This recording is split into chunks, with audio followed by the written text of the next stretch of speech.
Hello friends, এই দেখো আমার ছেলেকে আমি ন্যাড়া করে দিয়েছি। কত করে আমি আমার মাম্মাকে বললাম ন্যাড়া করব না, ন্যাড়া করব না। ন্যাড়া করলে আমার স্কুলের সমস্ত বন্ধুরা আমার নিয়ে হাঁটাহাঁটি করবে, তাও আমার মাম্মা কোনো কথাই শুনলে না। বন্ধুরা তোমরা তো দেখেছো, বলো আমার ছেলেটার চুলগুলো কত বড় বড় হয়ে গেছে। এইবার ওর চুলগুলো না কাটলেও ঠান্ডা লেগে যেত না, বলো তো? না না, ঠান্ডা লাগবে না।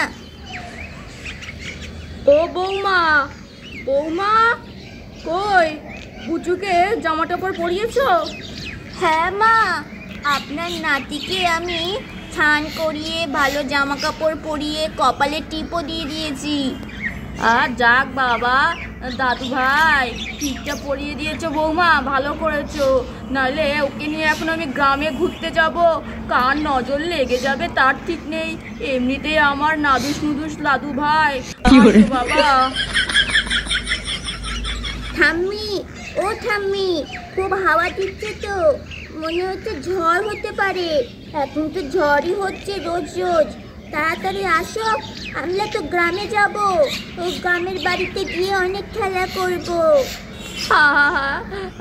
দিদি ভাই আর দাদু ভাই বাড়ি থাকতে চায় না, তাই ওদের কিছু মিথ্যে কথা বলেছি বন্ধুরা। আসো খোকা, আসো আসো আসো, তোমাদেরকে গ্রামের অন্য এক গ্রাম থেকে ঘুরিয়ে নিয়ে আসবো, চলো। ইয়ে কি মজা, এখন থেকে আমরা অন্য গ্রামে থাকবো। ইয়ে ভালোই বলতে পারি মা। বাচ্চাদের না এরকম একটু একটু মিথ্যে কথা না বললে না ওরা খুব জ্বালাতন করে। কবে থেকে বলছিল পাশের গ্রামে ঘুরতে যাবে, ওখানে গিয়ে থাকবে। তাই আমার শাশুড়ি মা ভালো আইডিয়া বানিয়েছে। আরে ফোনটা তো বাজছে, যাই দেখি এখন আবার কে ফোন করলো।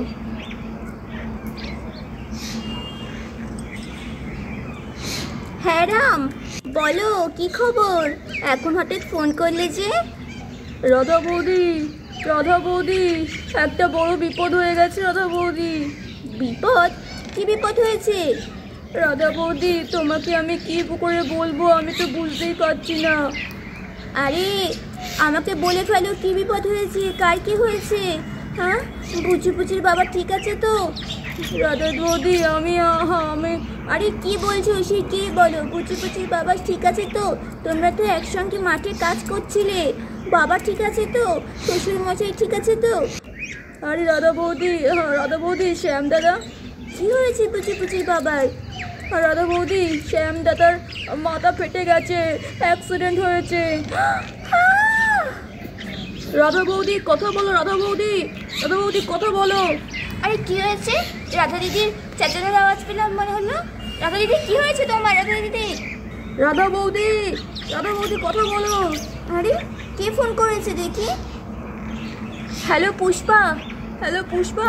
হ্যাঁ আমি বলছি। রাধা বৌদি কোথায়? রাধা বৌদি আমি কি হয়েছে আগে বলো তো?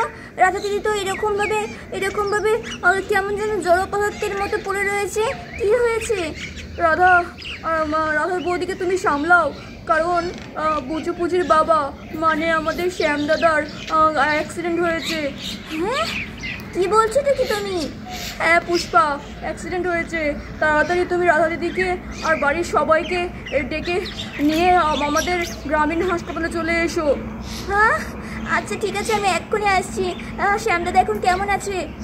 সে ডাক্তার বলছি ক্রিটিক্যাল কন্ডিশন, অপারেশন এক্ষুনি শুরু হচ্ছে। হ্যাঁ আচ্ছা ঠিক আছে, আমি এক্ষুনি আসছি। রাধা দিদি কী হয়েছে তোমার? রাধা দিদি ও আসো, আমাদের এখন হাসপাতালে যেতে হবে। আরে পুচির ব্যাপার ঠিক হয়ে যাবে, ডক্টর অপারেশন করা শুরু করেছে।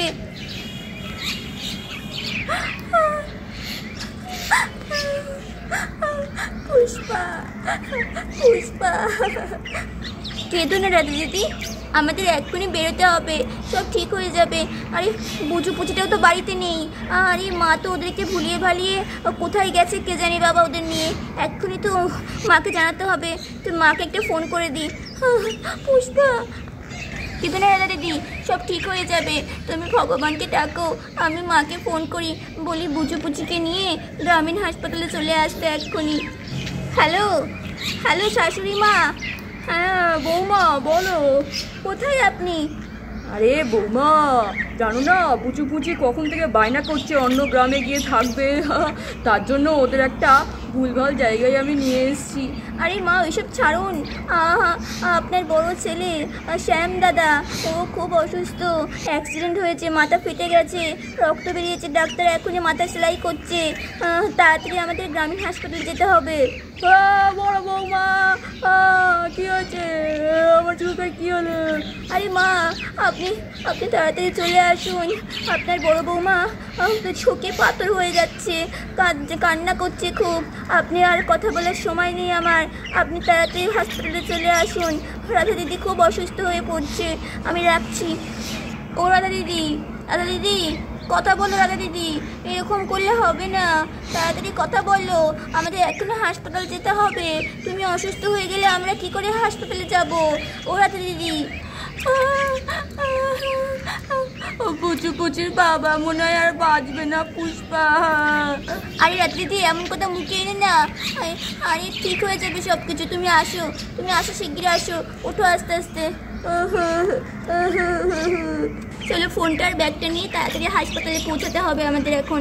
বন্ধুরা তারপর আমাদের পুষ্পা আমাদের রাধাকে নিয়ে হাসপাতালের দিকে রওনা দেয়।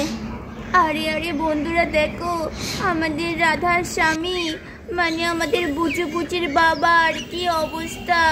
হায় হায় বন্ধুরা দেখো কি অবস্থা হয়ে গেছে। ছোট খোকা রে, ডাক্তার অনেকক্ষণ হলো বড় খোকার চিকিৎসা করেছে, কিন্তু এখনো তো জ্ঞান ফিরল না রে। কি হবে রে? বাবা তুমি কান্না করো না বাবা, চোখের জল মোচো, মনে একটু সাহস রাখো। দাদা ঠিক হয়ে যাবে, দেখবা দেখবা একটু পরে দাদা ঠিক জ্ঞান ফিরে আসবে।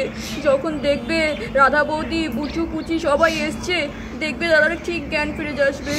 আমাদের দাদার কিচ্ছু হবে না। শ্যাম দাদা তুই কথা বল, তাড়াতাড়ি ওঠ, সুস্থ হয়ে যা তাড়াতাড়ি। বন্ধুরা আমাদের রাধার স্বামীর তো জ্ঞানই ফেরে না। বড় খোকা, ও বড় খোকা, ওই তো তোদের মা চলে এসছে। আরে মা চলে এসছে, এখন রাধা বৌদি এসে পৌঁছালো না। রাধা বৌদি আসলে তো আরো ভালো হতো। বাবা, ও বাবা, ও বাবা, তুমি কি হয়েছে? ওঠো ওঠো, কথা বলো। ও বাবা, ও বাবা, বাবা কি হয়েছে? ও বাবা, ও বাবা কি হয়েছে? আরে আর বুঝু ভাই, পুচি শোনা, এদিকে আয় তোরা, তোদের বাবার কাছে যাস না এখন। ও বড় খোকা কথা বল, আমি তোর মা রে, আমি তো চলে এসেছি তোর কাছে, তোর কোনো ভয় নেই খোকা, কথা বল। মাথাটা কিভাবে ফেটে গেছে আমার খোকা, ও খোকা। মা তুমি একটু শান্ত হও, নাহলে বাচ্চা দুটোকে কি অবস্থা হবে বুঝতে পারছো? বুঝু পুচিকে তো সামলানো যাবে না, ওরা যখন বুঝতে পারবে ওর বাবার এই অবস্থা হয়েছে। তুমি এক কাজ করো, বুঝু পুচিকে নিয়ে ওই চেয়ারগুলোতে বসো, এদিকে আসো, তুমি আর ঝামেলা করো না, এখানে বসো, এদিকে আসো মা, এদিকে আসো। বাবা, হ্যাঁ বুঝু পুচি, এদিকে আয় বাবা, এদিকে আয় খোকা, এদিকে আয় সোনারা, এদিকে আয়, চেয়ারে বসি, তোদের বাবা ঘুমাচ্ছে, একটু ঘুমাক শোনা, এদিকে আসো শোনা, এদিকে আসো। বন্ধুরা তারপর তো আমাদের বুচি সোনা ওদের ঠাম্মির সাথে বসে রয়েছে। ওরা তো এখনো বুঝতে পারছে না যে ওদের বাবার মাথা ফেটে গেছে। ও গিন্নি, বড় বৌমা ছোট বৌমা সব কোথায়? ওদের তো এক্ষুনি আসা দরকার, বড় খোকার যে অবস্থা। ওই তো বাবা পুষ্পা রাধা বৌদিকে নিয়ে আসছে। এই তো রাধা দিদি, আমরা চলে এসেছি, শ্যাম দাদার কিচ্ছু হবে না। হায় হায়, এ কি অবস্থা শ্যাম দাদার।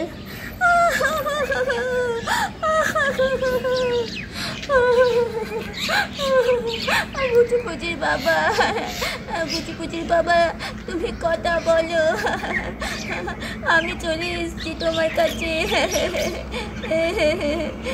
পুষ্পা এত আসতে দেরি করলে কেন? কখন বলেছি তোমাকে?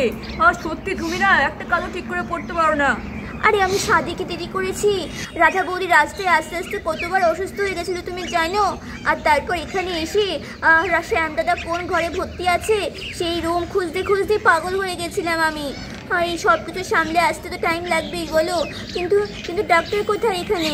শ্যাম দাদার কটা সেলাই পড়েছে মাথায়? 25খানা সেলাই পড়েছে। জানি না শ্যাম দাদা কতটুকু কি ঠিক হবে। এই ঈশ্বর, যেন আমি আমার পুরো পরিবারকে নিয়ে বাড়ি ফেরত যেতে পারি। আরে শ্যাম দাদার ঘরে একটা সিস্টারও নেই। শ্যাম দাদার কি কন্ডিশন সেসব তো কেউ জানতেও পারছে না। Sister sister sister. সত্যিই তো, শ্যাম দাদা আমার এতক্ষণ ধরে অজ্ঞান হয়ে পড়ে রয়েছে, অথচ কারোর কোনো হুকক্ষেপি নেই। পুষ্পা, সিস্টারকে ডাকো। বন্ধুরা, তারপর তো আমাদের পুষ্পা সিস্টারকে নিয়ে আসে। সিস্টার ম্যাডাম, এত ঘন্টা হয়ে গেল, আমার বড় খোকার জ্ঞানই ফিরছে না। ডাক্তার তো বললো অপারেশন করার পরেই জ্ঞান চলে আসবে ঠিক সময় মতো। এতক্ষণ হয়ে গেল, কখন জ্ঞান আসবে? সে কি, এই পেশেন্টের এখনো জ্ঞান ফেরেনি? আচ্ছা ঠিক আছে, আমি তো কিছু বলতে পারবো না। যা করবেন স্যার করবেন। আমি একটা কাজ করছি, আমি ওনার প্রেসক্রিপশনটা নিয়ে স্যারের সাথে দেখা করতে যাচ্ছি। স্যার এখনো হয়তো আসবে ওনাকে চেক আপের জন্য। জ্ঞান না ফিরলে তো ওনাকে আমি কোনো ওষুধও খাওয়াতে পারবো না। ওনার যা কন্ডিশন হয়েছিল, আমার হাতে কিছু নেই বুঝলেন। আমাদের ডক্টর স্যার জানেন সব কিছু, উনি যা করার করবেন। আমি ডক্টরকে ডেকে আনছি। বন্ধুরা, আমাদের নার্স তারপর হেড ডক্টরকে ডাকতে যায়। আর এইখানে এই রুমটার মধ্যে তো সবাই খুব অধীর আগ্রহে অপেক্ষা করতে থাকে কখন ডক্টর বাবু আসছেন। আর তাহলে আমাদের আজকের এই পর্বটা তোমাদের কেমন লাগলো অবশ্যই কমেন্ট করে জানাও। আর নেক্সট পার্ট দেখতে চ্যানেলটাকে এক্ষুনি